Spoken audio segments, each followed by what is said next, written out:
बाभुळगाव शहराला लागून वाहणाऱ्या नारायणी नदीवर बस स्थानकाच्या रस्त्यावर असलेल्या पुलावरील लोखंडी पाईपचा कठडा दोन्ही बाजूंनी तुटला आहे। त्यामुळे पुलावरून जाणाऱ्या वाहन चालकांना कमालीचा त्रास सहन करावा लागतो आहे। कित्येक महिन्यापासून हा तुटलेला कठडा अपघाताला आमंत्रण देत असताना सुद्धा सार्वजनिक बांधकाम विभागाला मात्र या कामाचा विसर पडल्याचे दिसून येत आहे। या ठिकाणी आतापर्यंत अनेक छोटे मोठे अपघात झाले असून रात्रीच्या वेळी पुलावरून जाताना वाहन चालकांना अनेक अडचणी येतात। या कठड्याचे काम तात्काळ करावे अशी मागणी नागरिक करीत आहेत। बाभुळगाव शहर हे तालुक्याचे ठिकाण असल्याने येथे दररोज वर्दळ असते। बसस्थानकावरून शहरात येण्यासाठी असलेल्या रस्त्यापैकी हा मुख्य रस्ता असल्याने वाहनाची रेलचेल पाहाव्यास मिळते।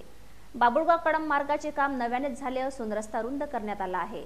मात्र पुलाचा आकार जैसे थेच असल्याने पुलाचा भाग अरुंद आहे। त्यामुळे यावरून जाणाऱ्यांना सुरक्षेच्या दृष्टीने कठडा महत्त्वाचा आहे। 2 महिन्यापूर्वी अशाच एका अपघातात तालुक्यातील एका युवकाला प्राण गमवावे लागले होते। तेव्हाही कठड्याच्या दुरुस्तीचा प्रश्न ऐरणीवर आला होता।